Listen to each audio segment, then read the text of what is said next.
સ્વામિનારાયણ. અરે તારીખ આજે 10 નવેમ્બર 2025 રોજના અનુક્રમમાં આપણે આ શ્રી રામાનુજાચાર્ય કૃત વ્યાસસૂત્રનું શ્રી ભાષ્ય જે છે તે જોઈ રહ્યા છે. ગઈકાલે રવિવાર હતો અને આપણે રાંદેર મંદિરને વિશે ભજન અને પ્રસાદનો કાર્યક્રમ રાખ્યો હતો, એટલે ગઈકાલે આપણે ગીતા ભાષ્ય અહીંયા ચલાવી ન શક્યા, પણ આવતા રવિવારથી પાછું એ શરૂ થઈ જશે. 20 તારીખ અમાવસ્યા, એ દિવસે પાછું આપણે પેલી માનસિક રીતે બીમાર જે દીકરીઓ છે એને ત્યાં પાછું એ સ્કૂલને વિશે આપણે જમવાનું રાખેલું છે. એટલે જે કોઈ હરિભક્તને જે કંઈ નાની મોટી એમાં સેવા આપવી હોય તો આપી શકે છે. બરાબર. અમાવસ્યા આપણી કારતક મહિનાની પહેલી અમાસ છે. કારતકની અમાસ પણ બહુ મોટી અમાસ કહેવાય, કારણ કે વર્ષની પહેલી અમાસ કહેવાય. 20 તારીખે છે. એમાં આપણે આજે સવારે જે બેનનો ફોન આવેલો વાસુદેવભાઈ, મેં કહું કે 20 તારીખનું જોઈ લો, કોઈ છે તે કંઈ નથી. હું આપણું નામ લખી દઉં, ચાલો મંડળ તરફથી આપણે કંઈ ગોઠવી દઈશું. નવું વર્ષ નવી શરૂઆત કરીએ ને, બરાબર. એટલે એ પ્રમાણે એ આયોજન રાખેલું જ છે. અને ગઈકાલનો જે કોઈ પ્રતિસાદ હતો, બધા હરિભક્તો એવું કહે છે કે આ મહિનામાં બીજો પણ એક કાર્યક્રમ રાખો. બની શકે તો મહિનાને એન્ડમાં પાછું એકાદ વખત રાંદેર મંદિર જઈ આવું છું. 15 દિવસ કા 27 દિવસ વચ્ચે જોઈએ. હવે ઈચ્છા તો છે, પછી હરી ઈચ્છા. આપણે શનિવારે જોયું કે ભાઈ અહંકાર જે છે તે જડ છે, એટલે એમ કહી કે એમાં જ્ઞાતાપણું હોવું એમ કહી કે એવું શક્ય જ નથી. શાંત અંગારો સૂર્યની અભિવ્યક્તિ કરે છે, તેમ જડ અહંકાર સ્વયં પ્રકાશ આત્માની અભિવ્યક્તિ કરે એમ કહેવું યુક્તિવાળું નથી. સમજો. શાંત અંગારો, શાંત અંગારો એટલે જે પ્રજ્વલિત નથી તે ઠંડો પડી ગયેલો. આપણે કોલસો નહીં કહીએ, ઠંડો કોલસો કહીએ ને જેને, તે એમ કે સૂર્યની અભિવ્યક્તિ કરે તો એ કેવી રીતે કરી શકે સૂર્યની અભિવ્યક્તિ? કે આ સૂર્યનારાયણમાં કેટલો ભારે ગરમી ઉર્જા કે પ્રકાશ રહ્યો છે, અને પેલો અંગારો અહીંયાનો કોલસો આટલો એ પણ શાંત પડી ગયેલો, જેની ઉપર એમ કહે કે અગ્નિ જે હતો તે બધો એનો એમ કહે કે પૂરો થઈ ગયો છે, અને હવે એની ઉપર એમ કહે કે પાણી છંટકાવ કરીને આવું ઠંડો શાંત થઈ ગયો છે. હવે તમે એની અંદરથી એમ કહે કે પેલો અગ્નિનો એટલે સૂર્યનારાયણ જેમાંથી આટલી બધી ઉર્જા નીકળે છે, તો એ સૂર્યનારાયણની ઉર્જા પેલા શાંત અંગારામાંથી પ્રાપ્ત થાય એવી તમે આશા રાખો, તે કેવી વાત છે?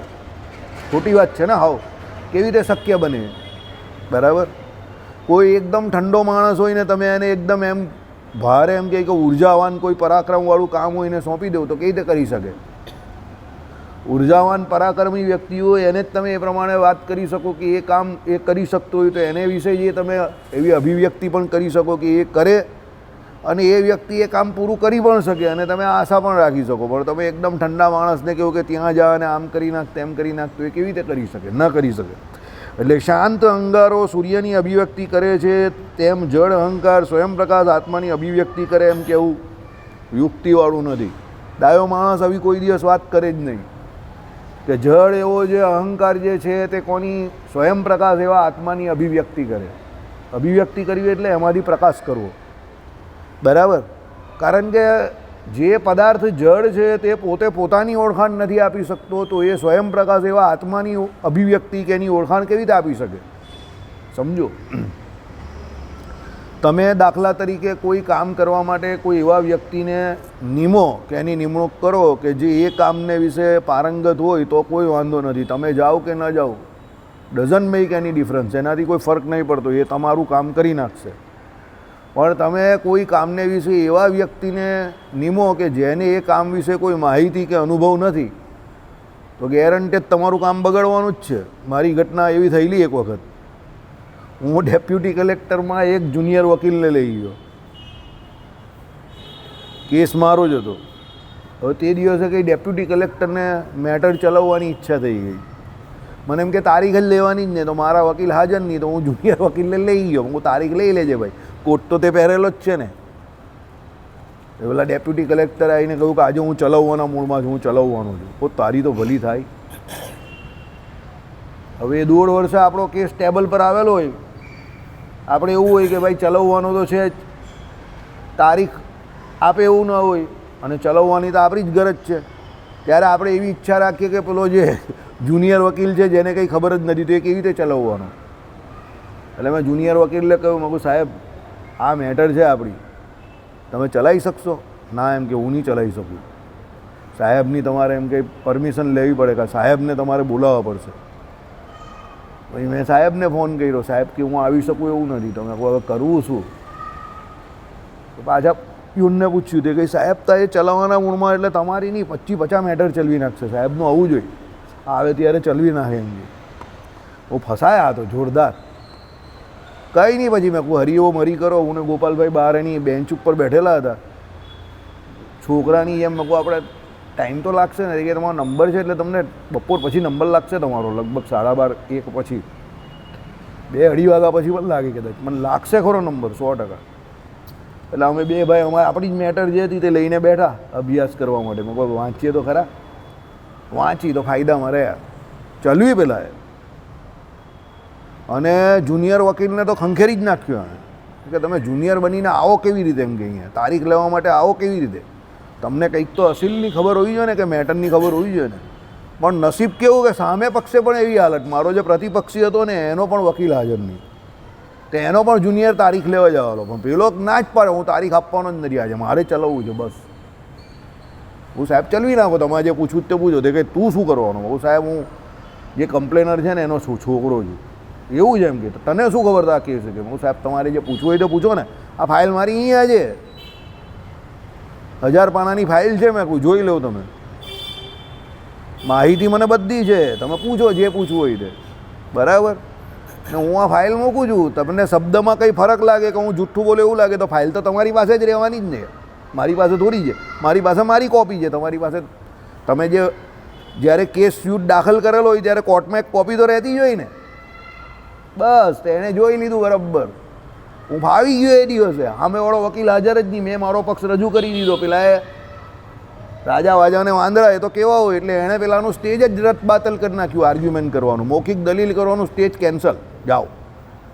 એટલે જો હું આર્ગ્યુમેન્ટ ન કરતે તો મારું પણ કેન્સલ થઈ જશે. સમજો, મારું નસીબ સારું કે હું વાંચીને ગયો તો મને એ ખબર પડી. એટલે જે કામ માટે જે યોગ્ય હોય એ કામ એ જ કરી શકે. હવે કિસ્મત જો સામેના પક્ષે હાજર હતો, કમ્પ્લેનરની પણ જે પ્રતિવાદી હતો તે હાજર હતો, પણ એ મારી જેમ રજૂઆત કરી શકે એવો નહીં હતો. ને મારા પક્ષે મારા બાપા કમ્પ્લેનર હતા તો એ તે પણ નહીં કરી શકતે. હું એની જગ્યા પર ગયો એટલે હું કમ્પ્લેન જે હતી તે હું રજૂ કરી શક્યો. એટલે જે વ્યક્તિ ભગવાને કહ્યું ને જે કામ કરી શકે છે એને જે કામને વિશે પ્રેરવો, જે નથી કરી શકતો એને એ કામને વિશે પ્રેરવો જ નહીં. જેનું જે કામ નથી એ નથી કરવાનો.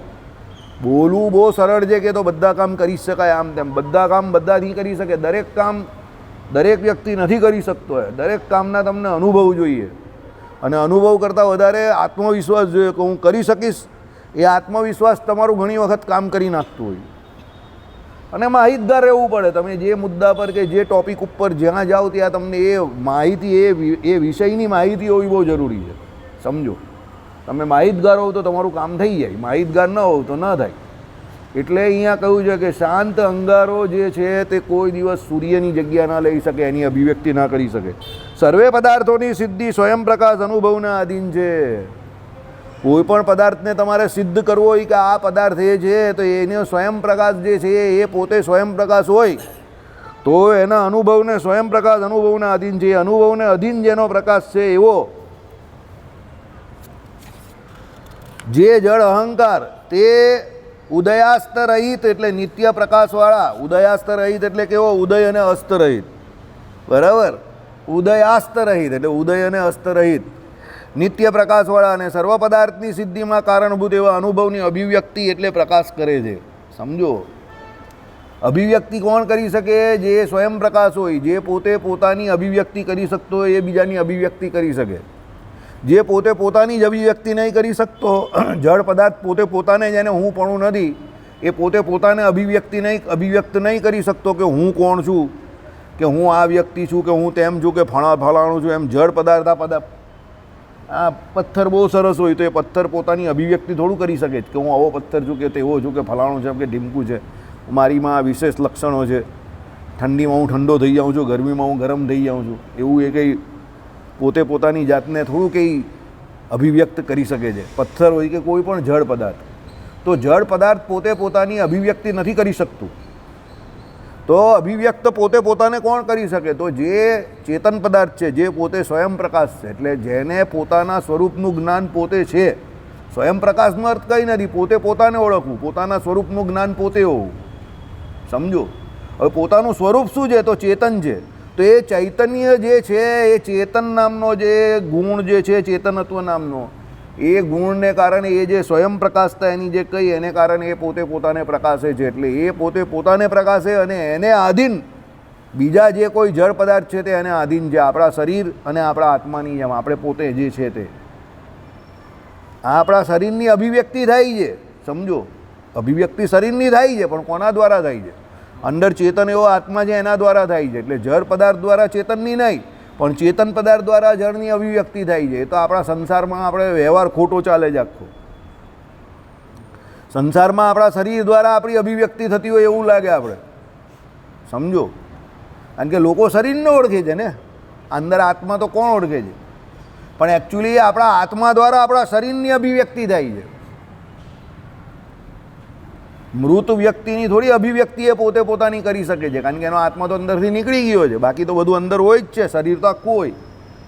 એટલે હંમેશા યાદ રાખજો કે જે કોઈ એમ કહે કે જળ પદાર્થ છે એને પણ એની અભિવ્યક્તિ કરવી હોય તો એને ચેતનનો સહારો લેવો પડે. 24 તત્વનું આપણું શરીર છે તે કોનો જીવ જે આપણો ચેતન જે છે એના આશરે પોતે પોતાને અભિવ્યક્ત કરી શકે છે. એકચ્યુઅલી તો શરીર પોતાને અભિવ્યક્ત કરતું જ નથી, આત્મા જે શરીરને અભિવ્યક્ત કરે છે.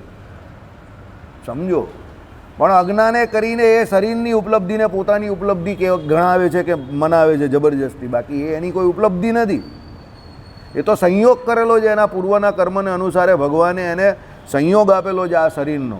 સમજો, એટલે જળ પદાર્થ પોતે પોતાની અભિવ્યક્તિ નથી કરી શકતું, ચેતન પદાર્થ પોતે પોતાની અભિવ્યક્તિ કરે છે. અને ચેતનને આશરે રહેલા જે જળ પદાર્થ છે તેની અભિવ્યક્તિ પણ એ ચેતન દ્વારા થાય છે. એટલે ગીતાજીનો આ શ્લોક હંમેશા યાદ રાખો. અને પ્રથમનું 64મું વચનામૃત, આત્મા અને અક્ષર બંને ભગવાનના શરીર છે. અને ભગવાન શું છે? શરીરી છે. કેવી રીતે? કે ભાઈ જ્યારે આપણા શરીરનો ઉલ્લેખ થતો હોય ત્યારે એની અંદર રહેલો જે કોઈ જીવાત્મા જે છે તે ક્ષેત્રજ્ઞ રૂપે રહીને ક્ષેત્ર એવા શરીર જે છે એની અભિવ્યક્તિ કરે છે. અને જ્યારે અંતર્યામીપણે રહેલા પરમાત્માની વાત ચાલે ત્યારે આપણું શરીર જે ક્ષેત્રક છે તે અને આપણું આત્મા જે ક્ષેત્રજ્ઞ છે એનો તે આપણો આત્મા એટલે આપણે પોતે, આત્મા એટલે આપણે પોતે જ, એટલે આપણે પોતે આત્મા અને આપણું આ શરીર એ ક્ષેત્ર અને ક્ષેત્રજ્ઞ બંનેના ક્ષેત્ર કોણ? પરમાત્મા પુરુષોત્તમ નારાયણ. સમજો, હવે જેનો જેટલો પ્રકાશ વધારે એના પ્રકાશને વિશે પેલો બીજો જે હોય તે લીન થાય. આ નિયમ જ છે દુનિયામાં. એટલે પરશુરામજી જ્યારે આ લોકને વિશે બ્રાહ્મણને ત્યાં અવતરેલા ત્યારે એ પરશુરામ તો બ્રાહ્મણના દીકરા જ હતા, પણ ભગવાનનો જ્યારે એમને વિશે પ્રવેશ હતો ત્યારે એ પરશુરામજી કેવા ક્ષત્રિયની પેઢે વર્ત્યા અને 21 વખત આ પૃથ્વીને કેવી કરી દીધી એમણે? નિક્ષત્રિય કરી દીધી. પણ હવે અત્યારે એ પરશુરામજી તો પાછા અમર જ છે, તો અત્યારે તો એ શાંતિથી બ્રાહ્મણના દીકરા થઈને મહેન્દ્ર પર્વતને વિશે શું કરે છે? ભજનને તપ જ કરે છે. સમજો, એટલા માટે અજીત ડોભાલ સાહેબ જે કહે છે એ પ્રમાણે ઇતિહાસ હંમેશા શક્તિમાન કે પક્ષ મેં રહા હૈ, તો શક્તિમાન બનો. તમારા પ્રકાશને વિશે, તમારી ઉર્જાને વિશે હંમેશા બીજા જે કોઈ હોય તે લીન થાય. પણ એ ક્યારે? કે જ્યારે તમે શક્તિમાન હોવ, તમે એવા પાવરફુલ ઉર્જાવાન હોવ. સમજો, એટલે ભગવાન જે છે તે સર્વશક્તિમાન છે. કહીએ ને આપણે ભગવાનને સર્વશક્તિમાન, સર્વેશ્વરેશ્વર, સર્વ ઈશ્વરોના એટલે દેવતાઓના પણ ઈશ્વર એ ભગવાન છે. એટલે જેટલા પણ કંઈ ચેતનો છે કે ચેતનોનો જે સમૂહ જે છે એ બધાને પોતાનું હુંપણું છે. પણ જ્યાં ભગવાનના હુંપણાની વાત આવે કે સ્વયં પ્રકાશતાની વાત આવે ત્યાં પેલા બધા જે ભેગા મળીને પણ ભગવાન આગળ કેવા છે? ડીમ પડી જાય. કેમ? ભગવાને શું કહ્યું વચનામૃતને વિશે? કે ભાઈ મુક્ત અવસ્થામાં પણ જીવ જાય તો ભગવાન અને મુક્ત વિશે શું ફરક પડે? તો ફરક તો ઘણો છે. ભગવાન કહે ને બરાબર, બિંબમાં પણ ફરક છે, જેમ આ સૂર્ય અને બીજા તારા અને ચંદ્ર નક્ષત્રની વાત કરીએ એ પ્રમાણે. અને સામર્થ્યમાં પણ ફરક છે. સૂર્ય દ્વારા આખું બ્રહ્માંડ પ્રકાશમાન થાય, ચંદ્ર દ્વારા થાય છે જો અંધારું દેખાય જ છે ને. કેટલા બધા ગ્રહ નક્ષત્ર બધું અત્યારે તારા વારા બધું તમને આકાશમાં દેખાય, પણ અંધારું દૂર કરી શકે છે એ લોકો? અને સવારે મસ્ત સૂર્યનારાયણ પ્રગટ થશે એટલે અંધારું બધું દૂર થઈ જશે. સૂર્યદેવ અત્યારે અપ્રકટ છે ને અહીંયા, એટલે એ પ્રગટ થાય એટલે બધા જે આ તારાઓ જે છે એનું તેજ પણ એ સૂર્યના તેજની અંદર કેવું સમાઈ જતું એવું લાગે, અને આ અંધકાર જે છે તે પણ સમાઈ જતો એવું લાગે. ઇતિહાસ હંમેશા શક્તિમાન કે પક્ષ મેં રહા હૈ, યાદ રાખજો. એટલે શક્તિમાન બનો, સત્યને સાથે રાખીને શક્તિમાન બનો, ડોગડા બોગડા ઘોઘરાની બનો. બરાબર? ચાલો, આ સાંભળી આત્મવેત્તાઓ હસે છે. શું કે ભાઈ અહંકાર દ્વારા કોનો પ્રકાશ થાય? આત્માનો. એટલે શું કહ્યું? અનુભવથી જ જે પ્રકાશ પામે છે તે અનુભવનો પ્રકાશ સી રીતે કરે એમ વિચારીને. બરાબર? એટલે જે બીજાના અનુભવથી પ્રકાશ પામતું હોય, સમજો અનુભવથી જ જે પ્રકાશ પામે છે તે અનુભવનો પ્રકાશ સી રીતે કરે, તે પછી એ અનુભવ જે છે એનો પ્રકાશ કઈ રીતે કરવાનો? એટલે અહંકાર પોતે એમ કહે કે, એટલે આત્મા પોતે જો અહંકારથી એમ કહે કે પ્રકાશમાન થતો હોય તો આત્મા પોતે કઈ રીતે પ્રકાશમાન થાય એમ? સમજો. એટલે એ શક્ય જ નથી. આ તો શું છે, એ લોકો એક જાતનો તર્ક વિતર્ક ચાલે એની વાત છે, પણ ટૂંકમાં શું છે, અહંકાર પોતે જળ છે એટલે એના દ્વારા આત્માનો પ્રકાશ એટલે કોઈ દિવસ શક્ય નથી એની ઓળખાણ. એવું ટૂંકમાં કહેવા માંગે છે. તમે લોકો બહુ મોટો માથા મુકુટમાં પડો નહીં. વળી અહંકાર અને અનુભૂતિના સ્વભાવ વચ્ચે વિરોધ છે, 100% વિરોધ છે. કેવી રીતે? બે વિરુદ્ધ સ્વભાવવાળી વસ્તુ વચ્ચે અભિવ્યંજક અને અભિવ્યંગ્ય ભાવ સંભવે નહીં. જેમ કે દર્પણ અને મુખ વચ્ચે સંબંધ સંભવે, કારણ કે બંને જળ વિષય છે.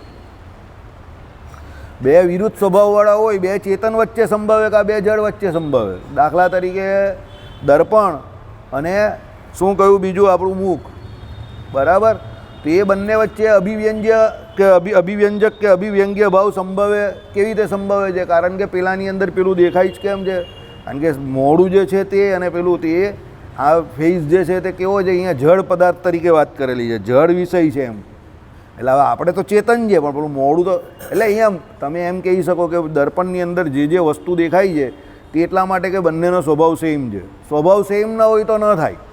બરાબર? દર્પણની અંદર આપણો આત્મા દેખાય જ, ચેતન છે તે. ભાઈ તમે એમ કહો કે આપણું મોડું તો દેખાય જ છે ને, તો આપણે તો ચેતન જળ ચિદાત્મક છે ને. અરે મોડું જ દેખાય જ ને, આત્મા કાં દેખાય છે? આત્મા દેખાય એટલે પછી પેલું ભૂતિયા પિક્ચર ચાલુ થઈ જાય, આત્મા દેખાય, તો અંદર આત્મા દેખાય. એ તો ભાઈ ભૂતના પિક્ચરમાં દેખાય, હોરર પિક્ચરમાં પેલો દીવો આમ કરીને દેખાય ને. બરાબર? એટલે એની અંદર પ્રકાશ, દર્પણની અંદર જે ફેસ આપણો દેખાય છે તે પણ જળ જ છે એમ. એટલે બંનેના વિષય સેમ છે. સમજ્યા? આત્મા થોડો દેખાય છે અંદર, સમજો. બરાબર? અને એ આત્માને વિશે રહેલા પરમાત્મા થોડા દેખાય છે. આત્મા જ નહીં દેખાતો તો પરમાત્મા કાથી દેખાવાના? કંઈ સમજ પડે જ કે બાઉન્સર જાય છે. બે સરખા વિષયવાળા હોય, બરાબર, તો એ શક્ય પડે. સમજ પડે છે તો પેલો શું કરે? હવે કંઈક મને ખબર જ નહીં પડે કે બોલો આ પાડે કે ના પાડે છે. બરાબર? પછી મારે શું કરવાનું? તો મારે પછી આમ કરો, પછી આમ કરો. બરાબર? એટલે અહીંયા કહેવા શું માગે છે? બે ચેતન પદાર્થ હોય તો બંને વચ્ચે આ અભિવ્યંજક અને અભિવ્યંગ્ય ભાવ સંભવે. કે આ બે જળ હોય તો સંભવે. બરાબર? અભિવ્યંગ્ય અને અભિવ્યંજક એટલે શું પહેલાં સમજો. એક દ્વારા બીજાનું પ્રકાશન થવું, એક દ્વારા બીજાની ઓળખાણ થવી તે. હવે તમે કોને અભિવ્યંજક કહેવાય ને કોને અભિવ્યંગ્ય કહેવાય એ ભૂલી જજો. અભિવ્યંજક એટલે જેના દ્વારા થાય છે તે, અને અભિવ્યંગ્ય એટલે જેનું થાય છે તે. બરાબર? હવે સમજો, દાખલા તરીકે દર્પણ એટલે અરીસો અને આપણું મુખ. આપણું મુખ જે છે તેને પણ ત્યારે જળ તરીકે આ લોકોએ કન્સિડર કરેલું છે અત્યારે. કેમ કે આત્માને જુદો રાખવાનો, આત્મા તો ચેતન છે ને. હવે આપણું મુખ જે છે તે, ફેસ જે છે તે, ચહેરો જે છે તે, અને પેલું શું છે? દર્પણ. તો અરીસાને વિશે આપણું મુખ એટલે દેખાય છે કે બંને જળ પદાર્થ છે. પણ અહંકાર જે છે તે કેવો છે? જળ છે. અને આત્મા કેવો છે? ચેતન છે. તો અહંકારને આત્મા વચ્ચે અભિવ્યંજક અભિવ્યંગ્ય ભાવ સંભવે નહીં, કારણ કે એક જળ છે અને એક ચેતન છે. હવે સમજ પડી? સમજ પડી ગઈ મનીષભાઈ? બોલો. હા, તો એ સંબંધ એ લોકો વચ્ચે સંભવે. હા, બસ બરાબર છે. સમજો, બે સરખા હોય તો જ પોસિબલ થાય. અભિવ્યંગ્ય ભાવ જે છે તે શક્ય ક્યારે થાય? બે સરખા પદાર્થ હોય તો. સરખા વિષયવાળા પદાર્થ એટલે શું? બે જળ પદાર્થ હોય તો થાય. કેવી રીતે? આપણું શરીર એટલે આપણું મોઢું જે કહ્યું તે ચહેરો, અને દર્પણ એટલે અરીસો. તો અરીસામાં આપણો ફેસ કેમ દેખાય છે? કારણ કે બંને જડ છે. તમે કેવું કે આત્મા થોડો અંદર આપણો રહેલો જડ છે, પણ આપણો આત્મા કા અંદર અરીસામાં દેખાય છે? કારણ કે આત્મા કેવો છે? દિવ્ય છે, અને પેલો અરીસો કેવો છે? જડ છે. સમજો, માયાનો બનેલો છે. તો જળ એવા અરીસામાં આપણો દિવ્ય એવો આત્મા દેખાતો નથી. એટલે આત્મા દર્શન, તમે સમજો, આત્માનું દર્શન કરવું હોય તો આપણે શું છે? પોતાને જોવા માટે અંદર પોતાની અંતરદ્રષ્ટિ અંદર કરવી પડે. અરીસામાં થોડું દેખાય. બાકી આમ બધી વસ્તુનું અરીસામાં પ્રતિબિંબ દેખાય તો આમ મૂકી રાખો તો આત્મા પણ દેખાવો જોઈએ ને, પણ એ નથી દેખાતો ને. કેમ? કારણ કે બંનેના સ્વભાવ કેવા છે? અલગ અલગ છે. સમજો. હવે એનાથી જોરદાર, ચાલો, મસ્ત મજા આવી ગઈ એવું ઉદાહરણ મળી ગયું, ચક્કા જેવું. જો તમે મગજ ચલાવશો થોડુંક તો મજા આવી જશે. ગીતા ભાષ્યમાં આપણે શું ચલવું?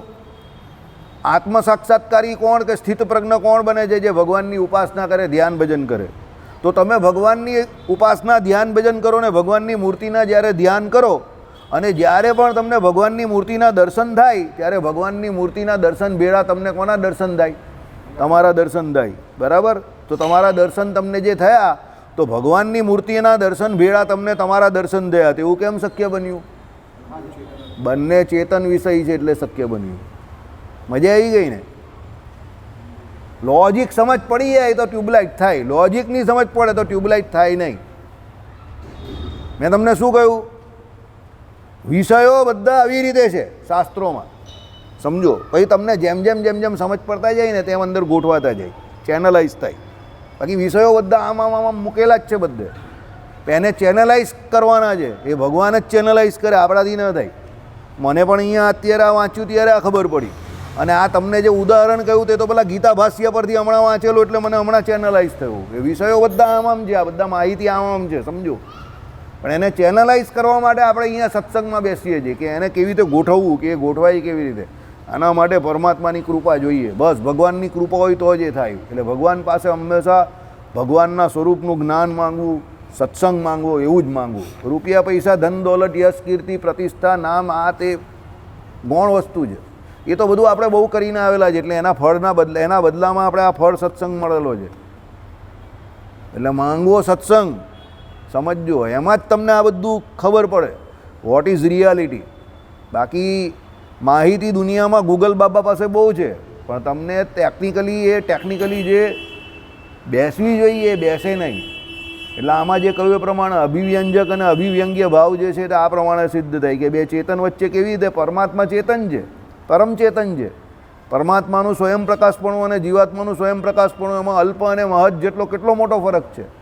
એટલે જ્યારે પણ તમને પરમાત્માનો સાક્ષાત્કાર કે પરમાત્માના દર્શન થાય તો એ ભેરા ભગવાને કહ્યું પોતાનું સ્વરૂપ અતિશય પ્રકાશમાન ભાસે. કેમ? પરમાત્મા દ્વારા જીવાત્માને પોતાનું દર્શન થાય છે. બાકી ભગવાને શું કહ્યું?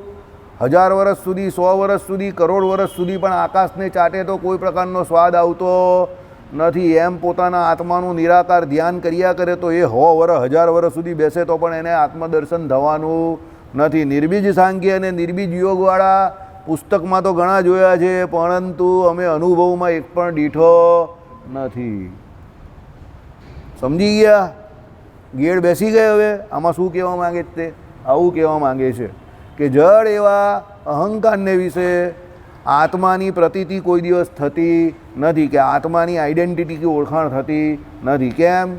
કારણ કે જળ પદાર્થ હોય તે જળ પદાર્થને જ અભિવ્યંજક એટલે અભિવ્યક્ત કરી શકે, અને ચેતન પદાર્થ હોય તે ચેતન પદાર્થને અભિવ્યક્ત કરી શકે. બરાબર? એટલે આ શક્યતા નથી. હવે મને જેટલી સમજ પડી એટલો મેં પૂરતો પ્રયત્ન કર્યો તમને સરળ કરીને સમજાવવાનો. તમે હજુ બેટર રીતે કોઈ સમજી શકતો હોય કે સમજાઈ શકતો હોય તો યુ આર મોસ્ટ વેલકમ. આપણે કંઈ એવું છે નહીં. બરાબર? પણ મને જેટલી સમજ પડે એટલે હું તમને સમજાવવાની કોશિશ કરું છું. ચાલો. તેથી તેમજ અનુભૂતિને અભિવ્યંગ્ય માનતા એનું અનુભૂતિત્વ જતું રહે તે કારણથી પણ અહંકાર અને અનુભૂતિ વચ્ચે અભિવ્યંજક અને અભિવ્યંગ્યનો સંબંધ બનતો નથી. સાંભળો, અનુભૂતિ અભિવ્યંગ્ય થઈ એટલે પરપ્રકાશ થઈ, અને પરપ્રકાશ થઈ એટલે એનું અનુભૂતિત્વ એટલે જે સ્વયં પ્રકાશતામાં રહેલું છે તે ગયું. એ લોકો શું કહે છે? અનુભૂતિને પહેલાં સ્વયં પ્રકાશ કહે છે, નિત્ય કહે છે. હવે એ લોકોએ શું કહ્યું અહીંયા કે ભાઈ અનુભૂતિ એટલે આત્મા જે છે તે એમ કે અભિવ્યંગ્ય થઈ એટલે પરપ્રકાશ થઈ, બરાબર. એટલે બીજા દ્વારા એનો પ્રકાશ થયો. કોના દ્વારા? અહંકાર દ્વારા એનો પ્રકાશ થયો. એટલે એનું સ્વયં પ્રકાશ પણ ચાલ્યું ગયું ને. હું કહું કે હું બહુ માલદાર માણસ ને ભાઈ રાત્રે કઈ જઈને જીગરના ઘરે જાઉં ને જીગરને કહું જરા 10,000 રૂપિયા આપી દઈને. જીગર કહે કહેતો તો હમણાં બહુ માલદાર, હવે 10,000 રૂપિયા માંગવા આવ્યો, કંઈ સેટ નહીં થતું. આ તો બહુ સ્વયં પ્રકાશ હતો ને અત્યારે પરપ્રકાશ મારી પાસે 10,000 માંગવા આવ્યો, કડકો લાગે જાઓ. સમજ પડી? એટલે એક બાજુ તમે એવું કહેવું છો કે તમારી અનુભૂતિ કે આત્મા જે કંઈ છે તે જ્ઞપ્તિ માત્ર છે, સ્વયં પ્રકાશ છે, બરાબર છે. અને બીજી બાજુ તમે શું કહેવું છો કે ભાઈ અહંકારમાં એમ કહે કે શું છે, અહંકાર દ્વારા એ આત્માની ઓળખાણ થાય છે, બરાબર છે. તો એ પરપ્રકાશ થઈ ગયો ને, કારણ કે અહંકાર તો કેવો છે, બીજી વસ્તુ છે, અને આત્મા જે છે તેનો પ્રકાશ તમને અહંકાર દ્વારા થયો. તો પછી એ સ્વયં પ્રકાશતા એની ચાલી ગઈ હોય તો જ જાય ને. તમે ઉધાર માંગવા બીજા પાસે કેમ જાઓ? તમારી પાસે નથી તો જ ગયા ને. એટલે અહીંયા શું કહ્યું કે ભાઈ અનુભૂતિ અભિવ્યંગ્ય થઈ એટલે પરપ્રકાશ થઈ, અને પરપ્રકાશ થઈ એટલે એનું અનુભૂતિત્વ એટલે જે સ્વયં પ્રકાશતામાં રહેલું છે તે ગયું. સમજી ગયા? બે વાત સાચે નહીં થાય સાથે. કઈ બે વાત સાથે નહીં થાય? હસવું હોય અને ફાંકો મારવું હોય. ફાંકો મારવો એટલે ખબર છે ને? આથી તમને એ પણ સમજાવવું પડશે. તમારા હાથમાં મુઠ્ઠીમાં કઈ વસ્તુ હોય, સમજો, એને આમ ફાંકો મારને ખાવી હોય. તમે ફાંકો મારને ખાઓ અને પછી હસો તો શું થાય? બધું બહાર આવી જાય ને. તો બે કામ કોઈ દિવસ સાથે થાય? કાં હસાય કાં ફાંકો મરાય, સમજો. હા, બરાબર. પણ બીડી પીતા પીતા ધ્યાન થાય એવી વાત છે. હસવું હોય અને ફાંકો મારો એ કામ શક્ય નથી. એટલે તમે એમ કહો કે ભાઈ અહંકાર જે છે તે પોતે જડ છે, અને અનુભૂતિ કે આત્મા જે છે તે જ્ઞપ્તિ માત્ર અને સ્વયં પ્રકાશ છે. તો પેલા જડ એવા અહંકારમાં પેલો સ્વયં પ્રકાશ એવો આત્મા કેવી રીતે પ્રકાશમાન થાય? સમજો. અને કદાચ તમે કહ્યું કે એ થાય છે એવી રીતે, તો પછી પેલાને સ્વયં પ્રકાશ કેવી રીતે કહેવો? એ તો પરપ્રકાશ થઈ ગયો ને, કારણ કે પેલા દ્વારા એની ઓળખાણ થઈ ને, આત્મા દ્વારા. તો પછી એને સ્વયં પ્રકાશ કેવી રીતે કહેવાય? એટલે બે કામ સાથે ન થાય. કાં ફાંકો મરાય કાં હસાય. કાં તમે અનુભૂતિને પરપ્રકાશ કહેવું, કાં પછી તમે અનુભૂતિને એવી ના કહેવું કે ભાઈ એ અહંકાર દ્વારા પ્રકાશિત થાય છે, નહીં તો પછી એનું સ્વયં પ્રકાશત્વ કેવું? સમજો.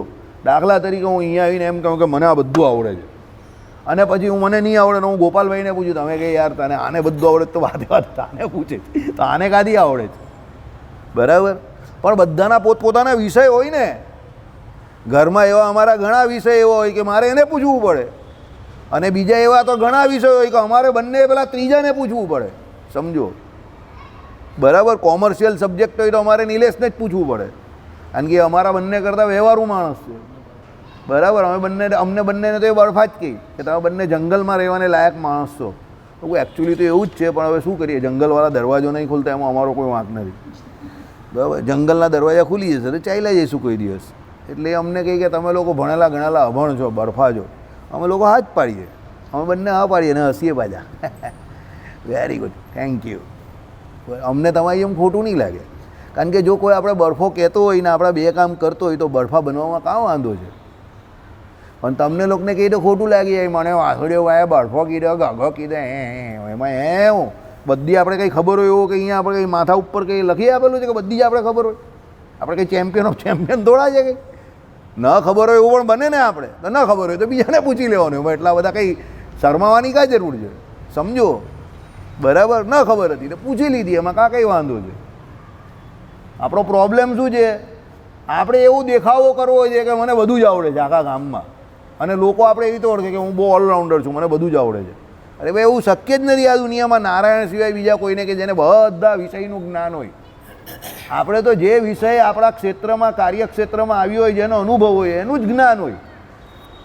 આપણે કંઈ સર્વજ્ઞ થોડા છે, સમજો. ગઈકાલે મકાઈ છોલવાના હતા તો બધા એક એક દાણો ખોલતા હતા. ગોપાલ કે તમે લોકો શાક બની જશે ત્યાં સુધી મકાઈ નહીં છોલી શકશો. આવી રીતે પછી બધા કહે કે એ કેવી રીતે છોલાવી? તો પછી ગોપાલે ચાકુ લીધો, ખર્રક કરીને આમ જ મારી, એટલે બધા મકાઈના દાણા નીચે સટાસટ. પેલા લોકો કહે કે આવી રીતે તો આ લોકો જ નીચેથી એક એક કાઢતા હતા, બરાબર. એવી રીતે તો અમે લોકોના દાંત પણ નહીં તોડતા, એક જ આપીએ એટલે 3-4 દાંત બહાર કાઢી નાખીએ. એવી રીતે આ લોકો મકાઈના દાણા બહાર કાઢતા હતા, સમજો. એ અનુભવનો વિષય છે ને, કે આમ ચાકુ મારો ફરક દઈને હાથમાં લઈને, એટલે નીચે હોય બધા દાણા નીચે, સમજો. આ લોકો એક આમ કાઢતા હતા, આમાં એક રાત પાડી દઈ મેં કીધું જમવાનો ક્યારે? બરાબર. એટલે જે વિષય તમારા અનુભવમાં આવેલો છે એ વિષયનું જ તમને જ્ઞાન છે. જે વિષય આપણે અનુભવનો નથી એનું જ્ઞાન આપણે કાઢી હોવાનું, તેમાં શરમાવાની કાંઈ જરૂર છે? હું પહેલાં નવો બેંકમાં જતો હતો ને તો પૈસા ઉપાડવાનો હોય એમાં તો બધું જ પૂછું પેલાને, પેલોનું માથું કહી જાઉં, ભાઈ પૈસા ઉપાડવાની કઈ રસીદ છે? પેલો કંઈ પેલી સ્લીપ ભરવાની. ઓકે. હું કયા નંબરની સ્લીપ છે? પેલો કંઈ ત્યાં પડેલી છે. હું ક્યાં પડેલી છે? પેલો કંઈ ત્યાં જોતો ખરો કાઉન્ટર પર. મેં કહું કે કદાચ કોઈ આંધળો હોય તો તમે શું કરો? તે કે આંધળો બેંકમાં કેમ આવે? મેં કહું એના ખાતામાં પૈસા તો હોઈ શકે ને, થંબ ઇમ્પ્રેશન. તે કે આટલી બધી અક્કલ છે તો શોધી લેની જાતે. એનું માથું તો ખાવાનું ને. તને પગાર કે ના આવે છે? બરાબર. ભાઈ પાછો સ્લીપ ઉચકીને એને બતાવવા પણ જાઉં, પાછું આખીને આખી જ લઈને જાઉં. એટલે બીજા 2-4 જણા મને ગાળ દે, ભાઈ આવો મામા મારે લેવી છે. હું ઊભો તો રે, ભાઈ આ સ્લીપ ભરવાની છે. પેલો કે હા આ જ ભરવાની છે. Okay very good. આપણે કાં વાંધો છે? ખોટી ભરીને જવું એને કરતાં એને પૂછી લીધું સારું ને, સમજો. બરાબર. પણ બીક નહીં લાગે, બીક ન લાગે એ તમને ચોખ્ખું કહી દઉં. મને એવી બીક ન લાગે કે એને કેવું લાગશે કે આ મને ગગો સમજશે. મને એવી બીક ન લાગે. સમજે ને ગગો, મને કાં વાંધો છે? મારું કામ થતું હોય પછી તું મને ગગો સમજ કે ચબો સમજ, મારે શું લેવા દેવા? પણ આપણામાં જનરલ નોલેજ નથી. આપણે હંમેશા આપણી ઇમ્પ્રેશન પાછળ જ દોડીએ કે મને કેવો માનશે, કેવો લાગશે. કંઈ ગભરાવાનું નહીં. એવું કંઈ જરૂરી થોડું આપણે બધા વિષય આવડે. બરાબર. બિંદાસ રહેવાનું, એકદમ હલકા ફૂલકા. આવું બધું ટેન્શન નહીં રાખો તો જીવન બહુ સરળ થઈ જાય. આપણે બધું ટેન્શન બહુ રાખીએ, મને પેલો મારા વિશે શું કહેશે, આ મને કેવી રીતે ઓળખતો હશે, મારું તો નામ બગડી ગયું. અરે ભાઈ તારું નામ હવે કાં હતું? તું પેદા થયો હોય પહેલાં, અને જશે પછી પણ કોઈ નામ નહીં રહેવાનું તારું. પૂતરું બનશે તો એની પર કાગડાને કૂતરા શું ને આ કરી જવાના છે. તો હવે એમાં કાં તારા નામની બહુ પથારી ફેરવાય છે? શાંતિથી જીવ નહીં હળવો થઈને. ના ખબર પણ પૂછી લેવાનું, એમાં કાં કંઈ વાઘ મારવાનો છે. બરાબર. ચાલો. એ અહંકાર અને અનુભૂતિ એકબીજાને વ્યંજક વ્યંગ્ય બની શકે નહીં, કારણ કે તેઓ વચ્ચે પ્રતિકૂળતા છે. બે પ્રતિકૂળ વ્યક્તિ વચ્ચે કોઈ દિવસ બનતું નથી. એનું બેસ્ટ ઉદાહરણ આજકાલનો ગ્રહસ્થાશ્રમ. લગ્ન થાય છે અને પછી ડિવોર્સના ટકા વધી ગયા, કારણ કે બંને વચ્ચે અનુકૂળતાની જગ્યા પર શું થઈ જાય છે? પ્રતિકૂળતા થઈ જાય છે. એટલે પછી બંને શું તલવાર ખેંચે. પેલી કહે કે હું તમારી જોડે નહીં રહી શકું, પેલો કહે કે હું તારી જોડે નહીં રહી શકું. બરાબર. જય સ્વામિનારાયણ. પછીની સ્ટોરી તો ઘર કી કહાની. સમજી જાઓ. કેમ?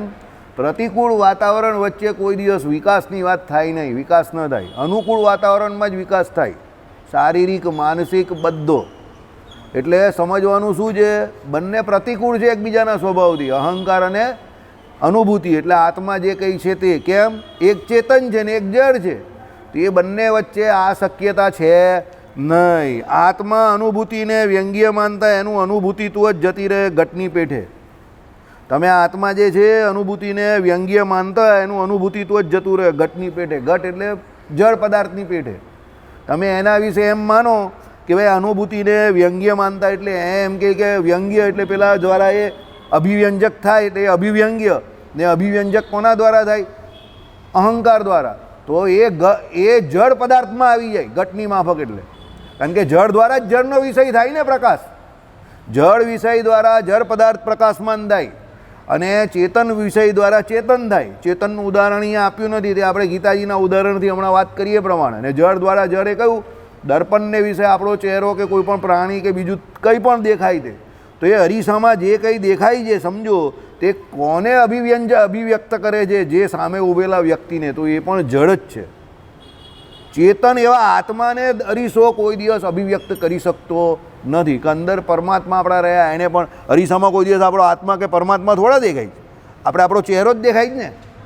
એટલે બે સરખા વિષય હોય તે જ અભિવ્યંજક અને અભિવ્યંગ્ય બની શકે. સંબંધ આ બંને વચ્ચે સિદ્ધ થાય. બાકી બે સરખા સ્વભાવવાળા ન હોય તો એ બંને વચ્ચે અભિવ્યંજક અને અભિવ્યંગ્ય સ્વભાવ એટલે જે સંબંધ જે છે એ ફલિત થતો નથી. ચાલો.